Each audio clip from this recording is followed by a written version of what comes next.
Fala meus queridos, aqui é o Nadotti e para nossa surpresa a Cartoon Network liberou em seu próprio site o episódio Orb de Hora de Aventura, que era para estrear na TV só no dia 21 desse mês. E cara, o Cartoon Network não aprende, eles fizeram a mesma coisa que fizeram com a minissérie Islands, com a minissérie Elements, mas só que dessa vez muito pior, porque eles nem avisaram e colocaram toda a minissérie no iTunes pra comprar, eu acho que também na Amazon. E resumindo, agora você consegue assistir a minissérie Elements inteira em qualquer lugar na internet. Cara, Cartoon Network, não mano, não faz essas coisas. Mas enfim, vamos pro vídeo. Bom, pra deixar bem explicado, Orb é um episódio que serve de transição da minissérie Islands para a minissérie Elements. Ele tá ali bem no meio entre os dois. E adivinha? Ele é um episódio de sonho.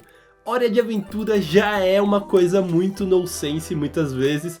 E ainda quando eles fazem um episódio de sonho, cara, isso piora. Sabe aquele episódio cheio de subjetividade, easter eggs e referências? Você não vai entender da primeira vez que assistir, mas também na hora que você entender, oh boy, vem aquela explosão na sua mente. E você está preparado para ter a sua mente explodida? Então não saia daí, deixe o seu like se você gostar do vídeo, se inscreva no canal se ainda não é inscrito e vamos começar!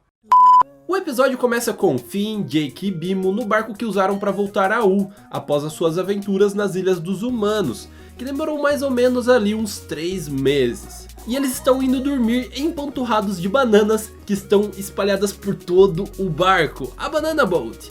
E o Bimo avista uma nuvem bem estranha, porém ninguém dá bola porque eles estão com muito sono e pedem só para ele contar uma história e vão dormir. E já que tá todo mundo dormindo, o Bimo decide dormir também, dá boa noite pra sua caminha, dá boa noite pra aquela nuvem estranha, que na realidade escondia a dita Orb, que é o título do episódio. E a partir daí começam os sonhos. E se for analisar, cara, o plot do episódio, a história do episódio, é basicamente a Princesa Pesadelo, que é aquela Orb negra, invadindo o sonho dos três e juntando eles para tentar se comunicar porque ela estava interessada nas bananas do barco.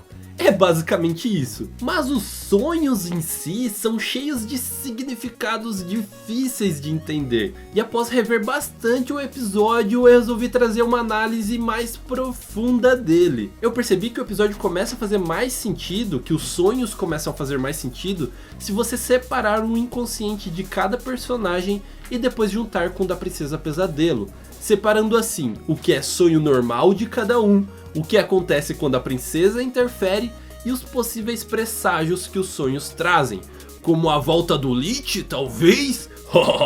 Sim gente, provavelmente o Lich está voltando aí no final dessa 8ª temporada. Mas bem, o episódio começa com um sonho do Jake. Ele está lá entrando na sua antiga casa, cheia de quadros em branco, e o seu falecido pai Joshua está fazendo ovos.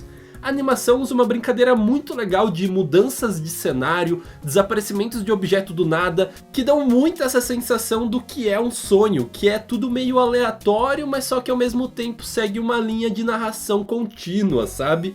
E em seguida aparece o seu irmão Jermaine, que na verdade é ele ali realmente, porque eles conseguem compartilhar os sonhos, como já vimos no episódio Jermaine da 6ª temporada. Note também que até o momento se trata apenas do sonho do Jake, não tem nenhuma interferência da Princesa Pesadelo ainda. Então isso acontece também com Finn. Ele primeiramente tá ali tendo seu sonho normal, imaginando que tem a habilidade de voar, talvez isso represente a confiança dele, e até uma superioridade de estar acima dos outros, uma habilidade especial que ele carrega. E aí então a menina de água diz que fez esculturas de nuvem para ele, onde podemos ver a Minerva ou Heidu, não sei exatamente, não consegui distinguir, alguns anéis que ele passa pelo meio, a espada Finn e o Jake. E dentro do Jake ali está rolando uma festa com bananas meio podres, deve ser pela alta ingestão de bananas ultimamente. E aí então partimos para o sonho do Bimo. Ele está descendo o elevador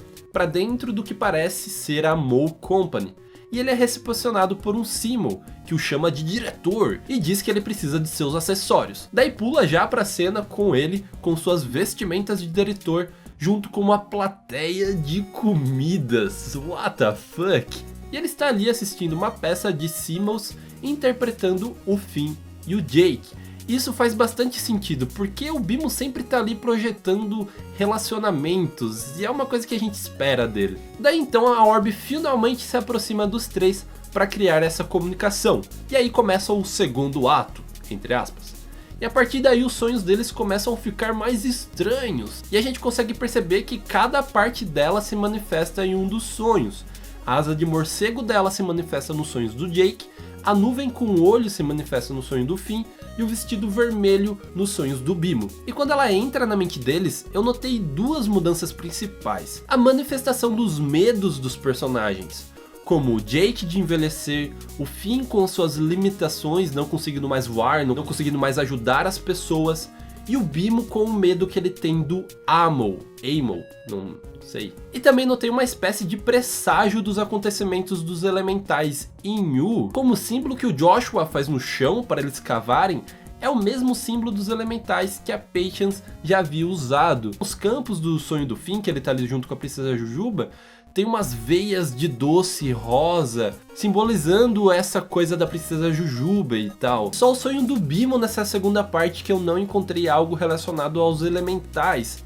Mas esse polvo na sala do diretor me chamou bastante atenção. Seus olhos me lembram muito os da pintura do Guarda-Banana 16 lá no Reino Doce. Apesar de que o monstro da pintura seja mais líquido e tal, mas mesmo assim me lembrou bastante, e pode ser que ele esteja relacionado com esses acontecimentos. E bom, no sonho do Jake, enquanto eles cavam, podemos ver a manifestação da Orb, com o som, a sombra que ela faz e as pegadas no teto. Estranho. Então será que isso é um desejo que a Orb, ou seja, a Princesa Pesadelo, tem, que eles cavem o símbolo dos elementais, nesse sentido, tentando avisar sobre os acontecimentos dos elementais? Talvez, mas acabou que não deu muito certo e eles acabaram enterrando seu próprio pai, fazendo referência à sua morte. E a parte da mãe do Jake, cara, é simplesmente demais. Tão demais que eu vou precisar de um vídeo só pra falar disso. Mas de qualquer forma, vemos a Moon nessa parte, que é aquela vampira de Stakes, representando novamente a manifestação dos medos do Jake. No sonho do Finn, a Nightmare Princess tenta puxar ele pela grama, mas ele é meio que distraído pelos dentes da princesa Jujuba que cai. Eu tenho que confessar que nessa parte eu não entendi muito. Dentes caindo em sonhos simbolizam a morte de familiares ou pessoas próximas. Talvez seja a manifestação do medo do Finn de perder alguém que ele gosta. Enquanto isso, o Bimo sonha com o Amo. Uma coisa que me chamou a atenção foi esses desenhos na parede antes de ele entrar lá na sala do diretor, que estão bem escuros.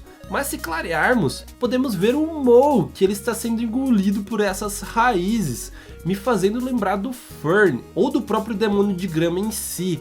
Então deve ser essa manifestação do medo que o Bimo tem, ou do receio, da lembrança do Mo e dele ser morto pelo Amo e tal. Já o terceiro ato é para juntar o sonho dos três, quando o Finn finalmente é puxado pela terra, what? E parece que ele literalmente foi puxado até o sonho do Jake. Ele usa seus poderes de voar para chegar ali até a casa do Jake, e lá está ele, todo velho, com um cenário bem interessante, me lembra muito a arte de Hora de Aventura nas suas primeiras temporadas. Mas um objeto específico me chama bastante atenção, que é a espada enfiada na parede, que é a mesma espada na costa do Finn no title card desse episódio. E eu me pergunto, why? Por quê? A espada não faz diferença nenhuma no episódio. Por que ela foi retratada no title card? Também podemos ver as árvores de doce invadindo o cenário, que seria essa manifestação da mente da Princesa Pesadelo ali, tentando mostrar sobre os elementais. Não podemos nos esquecer disso, é bem importante. E bom, até aí ela conseguiu juntar o Finn e o Jake. E a sacada mais interessante é que quando eles se encontram nos sonhos, eles se manifestam nos sonhos do Bimo. Mas por que eles se manifestam nos sonhos do Bimo? Bom, antes tinha dois symbols representando o Finn e o Jake ali. E quando eles se encontram nos sonhos, eles são substituídos pelos reais, conectando finalmente os três. Cara, essa sacada foi muito genial. E agora sim, uma das partes mais importantes do episódio. O Bimo ainda não entendeu que ali estão o Finn e o Jake de verdade e continua pedindo para eles atuarem da forma correta. Então aparece um Bimo vestido de Elite sussurrando os chiados. E ok, pode até ser uma manifestação do medo do Finn misturado com o inconsciente do Bimo. Mas cara, sente só, o segundo episódio que será lançado depois da minissérie Elements se chama Whispers, que quer dizer sussurros em inglês. E para quem se lembra, o Lich usa sussurros para poder conseguir entrar na mente das suas vítimas. Então o retorno do Lich pode estar nesse episódio. E faria muito sentido para um possível final épico da 8ª temporada e um desenrolar de um plot de batalha com o vilão mais antigo e mais sinistro da série ano que vem na 9ª e última temporada. E quando finalmente o Bimo se toca que ele está ali junto dos reais Finn e Jake, o chão desmorona e eles começam a cair. Alguns elementos aparecem ao fundo, como a lua da realidade virtual do Bimo, uma baleia azul, oh no, sério cara, e um barco. E conforme eles vão caindo, os 4 elementos aparecem nas paredes do fundo. E o Finn desvenda o quebra-cabeça e junta as partes da princesa. E aí então ela se manifesta de verdade, mudando então o fundo para um cenário que lembra muito pinturas surrealistas. E isso é um ponto legal que eu queria destacar. Para quem não sabe, os surrealistas tentavam pintar o mundo dos sonhos. E a estética muitas vezes nesse episódio foi uma referência clara a esse movimento artístico, o que eu acho muito legal eles usarem isso. E por fim ela consegue explicar que apenas queria as bananas, e em troca delas a princesa deixa um frasco muito interessante, um suco de pesadelo, quem sabe? E uma pergunta que ficou batendo na minha cabeça é de onde será que vem essa princesa pesadelo? Eu tenho algumas sugestões. Então ela pode ser um mecanismo enviado pela Beth para avisar o Finn e o Jake sobre os acontecimentos em Yu e deixar aquele frasco com eles. A referência dos caranguejos na parte da princesa reforçam essa teoria, pois tem a ver com a analogia dos poderes mágicos vista no episódio You Forgot Your Boats, que aparece ali o Simon com patinhas de caranguejo dentro da piscina. Ou então ela pode ser uma criatura da noitosfera, e é isso que eu mais acredito. E o que reforça isso é que ela sempre tenta puxar os personagens para baixo, onde seria ali a noitosfera. E também o interesse que ela tem pelas bananas, que é... bem... lembram de como eram os punimentos ali na noitosfera? Pois é. E também o cenário que ela está, que lembra bastante o lugar. E no final, quando eles acordam, já é quase dia e eles estão bem perto de Yu, que visto pelo Bimo já está totalmente tomada pelos elementos, e assim termina a ponte perfeita para ligar as duas minisséries. Ufa! Esse episódio foi pra fritar a cabeça, não? Eu tentei falar a maioria das coisas. Se vocês notaram algo diferente, por favor deixe aqui nos comentários também. E apoie o trabalho do Menino na Dot aqui, deixando o seu like, se inscrevendo no canal, como sempre. Isso me dá uma ajuda tremenda, vocês sabem. Então obrigado pela força, de coração. É isso, a gente se vê numa próxima. E um beijo no seu coração de melão. E... tchau!